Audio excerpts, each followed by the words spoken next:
Well. I have always wanted to walk out and begin a sermon with the James Bond theme going behind me. So, dream fulfilled right there. Hey, speaking of James Bond, how many of you have seen one of the 24 James Bond films at some point? Have you? My guess is most of you have watched the 007 movie. My wife and I, we watched the latest that's come out. There's another one coming out soon, but we watched the latest that's come out. It's called Spectre. I watched it with my wife just a few weeks ago.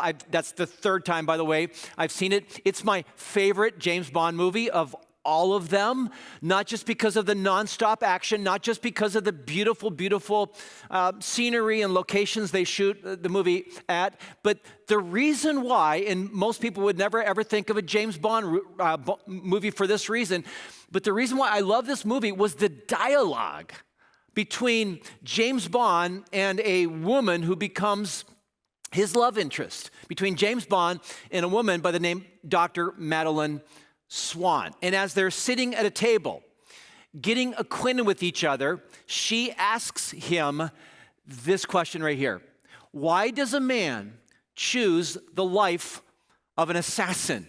Why does a man choose the life of an assassin? And it's a great question because if you know anything about James Bond, you know that he kills people for a living. And because he kills people for a living, it affects him. And Dr. Swan is asking, why do you choose this life knowing that when you kill people, it really kills you? James Bond, you're a drunk, and he is a drunk. And his relationships last hours, not even days. So she asks him this question, and he replies with his typical glib answer. He says, it was either that or the priesthood. I had no choice. Now, normally, in most James Bond movies, this scene would be over now, but it's not. Because she looks him right in the eye and she says these brilliant words. She says, there's always a choice. Think about that. I think it's brilliant. Do you believe that? Do you believe there's always a choice? Because the truth about our lives is we don't always live as if there is a choice. Many of us, we keep repeating the same bad behavior over and over and over again. We keep choosing to do things that we know we shouldn't do, things that we know harm us, things that we know harm the people that we love, the destructive behavior and habits and the choices that we make that just don't lead anywhere good, but we keep making them over and over and over again, shrugging our shoulders, saying, that's just the way I am. And I wonder if Dr. Swan walked into where you're watching this right now, I wonder if she would look at you and me and say, why do you choose to? Why do you choose to keep doing that, knowing what that does to you and what that does to the people around you? Why? Well, welcome to week 3 of our series, our February series called Unsubscribe. What we've been learning in this series is a lot about sin, a lot about this force, this power that has such a hold on our lives. We've been learning why we find ourselves so often in this tug of war between wanting to do what is right, but getting pulled in a direction that we know is wrong. Why do we have this inner civil war going on? We've been learning a lot about sin. And what we've learned right off the bat is that sin came into the world because of a guy by the name of Adam. And so we don't like this guy named Adam. In fact, Romans, and this is the book that we've been in the New Testament that Paul, the apostle, wrote, says when Adam sinned, sin entered the world. In other words, when Adam sinned back in the Garden of Eden, when he reached for the forbidden fruit and took the bite, he sinned, but so did we sin. He, representing all human race, when he sinned, we inherited his sin gene. Sin entered the world. Adam's sin brought death so that death spread to everyone, for everyone sin. And again, we don't like Adam because of Adam and Eve's sin, we're sinners. We are born into this world, here's a phrase I'll make up, sinned up. We are born with a propensity to sin. We are born with a sin gene or a sin nature. That's the bad news. The good news is someone else came into the world. And we like this character. His name is Jesus. Jesus came to undo what Adam did wrong. Romans chapter 5, verse 17. For the sin of this one man, Adam, caused death to rule over many, but even greater is God's wonderful grace and his gift of righteousness for all who receive it will live in triumph over sin and death through this one man, this other man, Jesus Christ. Now here's the good news. We're born into Adam's sin. Yes, we are born sinners, but Jesus came and died on a cross and rose from a grave, and he offers us something. He offers us forgiveness. When we open our lives up to him, when we say yes to Jesus, when we invite him to come in and be our forgiver and our leader, he does. But not only that, his Spirit comes and dwells within us. And so that there's not only forgiveness that's available to us, there's also freedom. Freedom from the power and the hold that sin has on our lives. Now that's all review from the last couple of weeks. And today, I want to get very practical with you. I want to actually answer a question that I want answered and I hope that you want answered. And here it is. What is the key to breaking bad habits?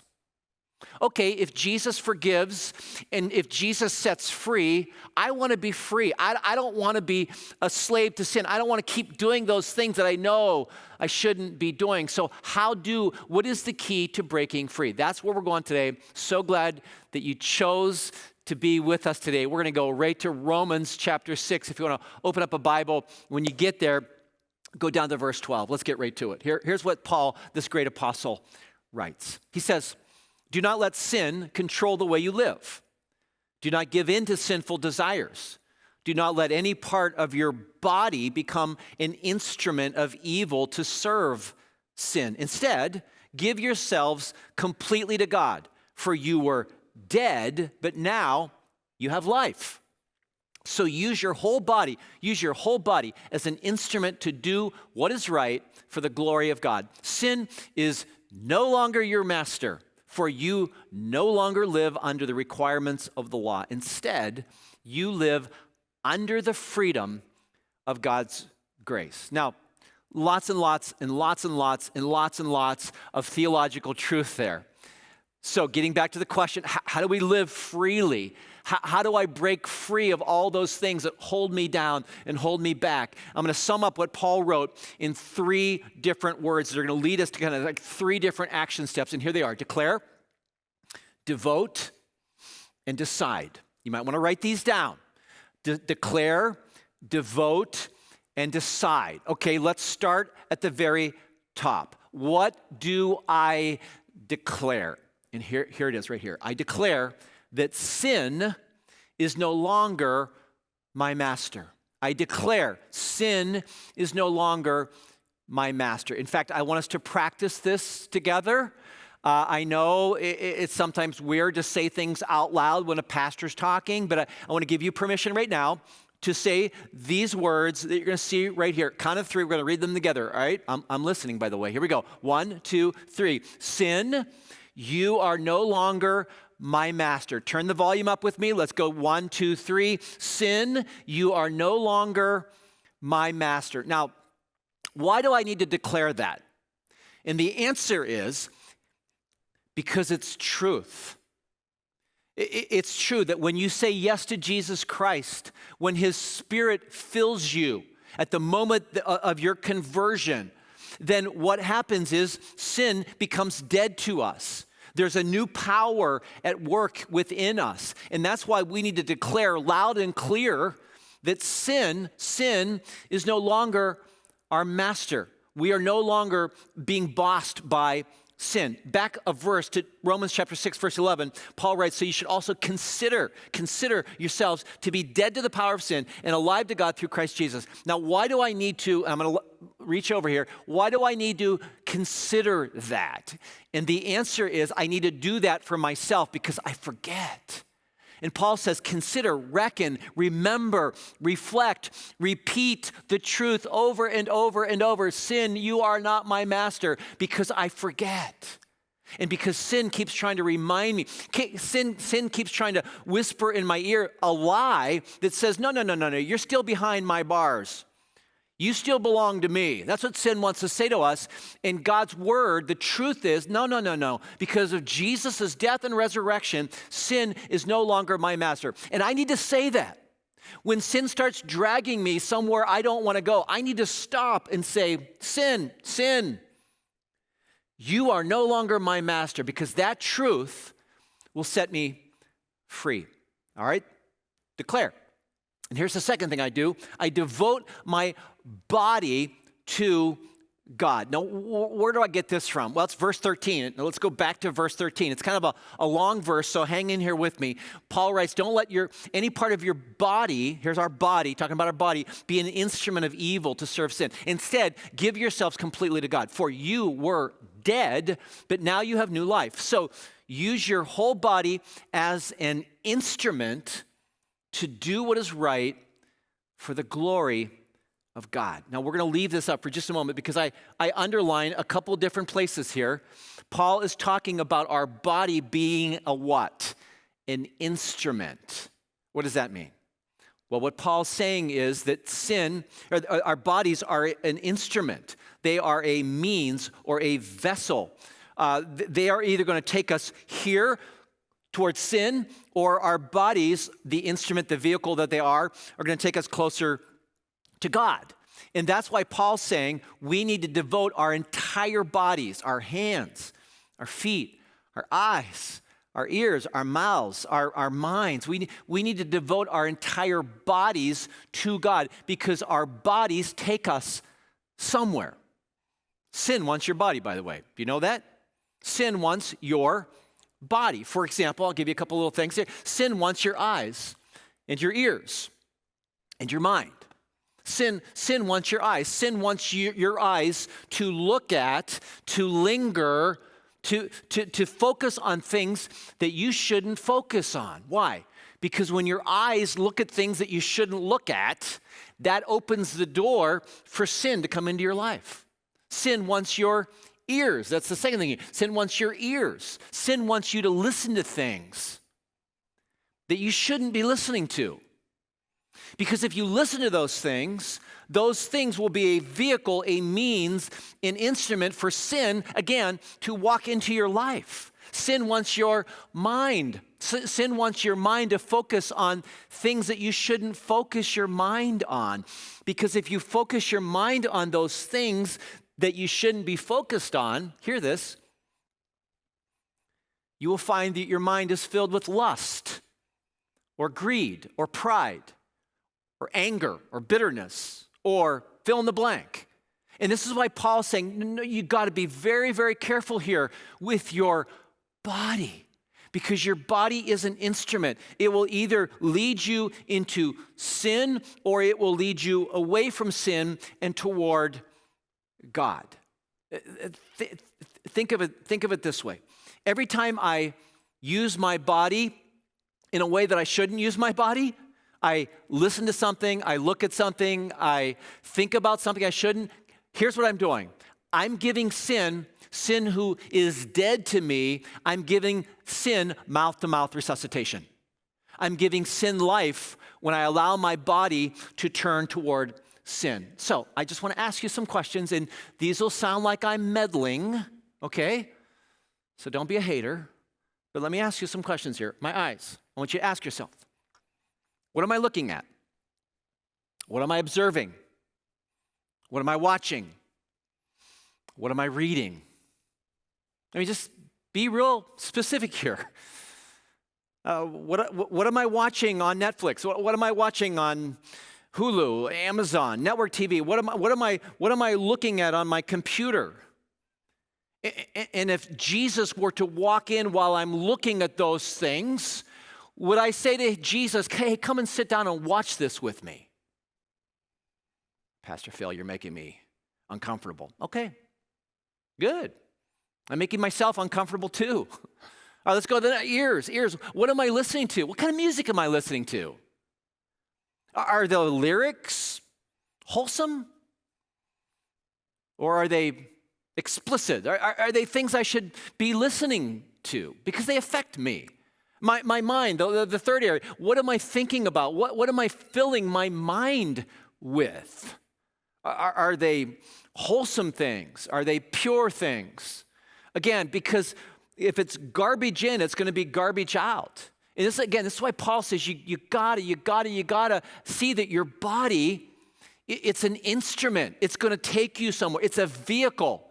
So be very careful what you look at. Be very careful what you listen to. Be very, very careful what you allow into your mind, because all those things are going to take you either toward sin or toward God.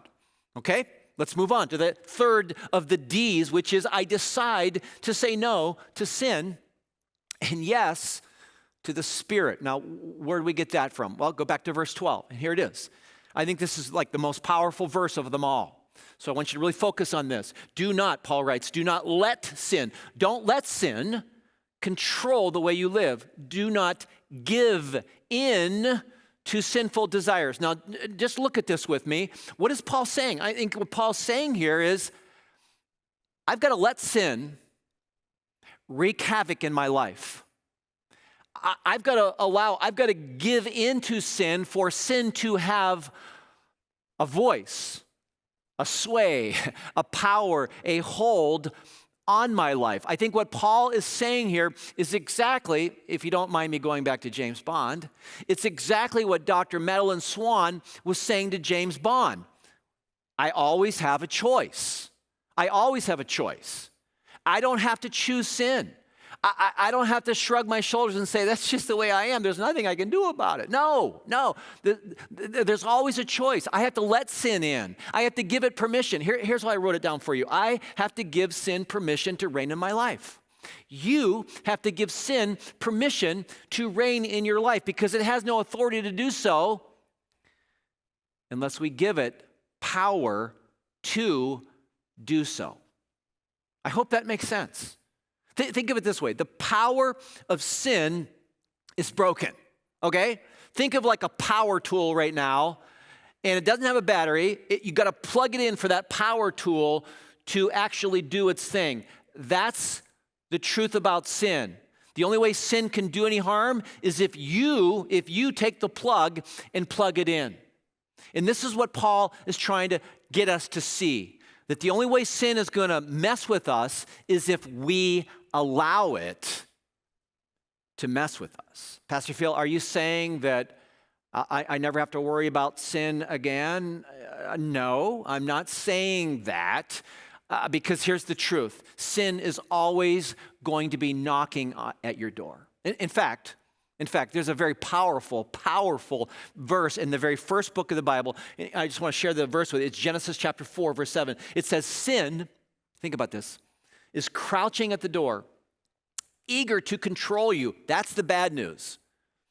The good news, because it's true, is you must and you can subdue it and be its master. The good news, the bad news is sin is always knocking at our door. Sin is always trying to find a way into your life and my life. That's the bad news. It's reality. It's bad news. The good news is we can, through the power of Jesus, his Spirit living in us, we can subdue it. We can walk away from it. We can keep the door closed. Now, what are the implications? This is so important you hear this.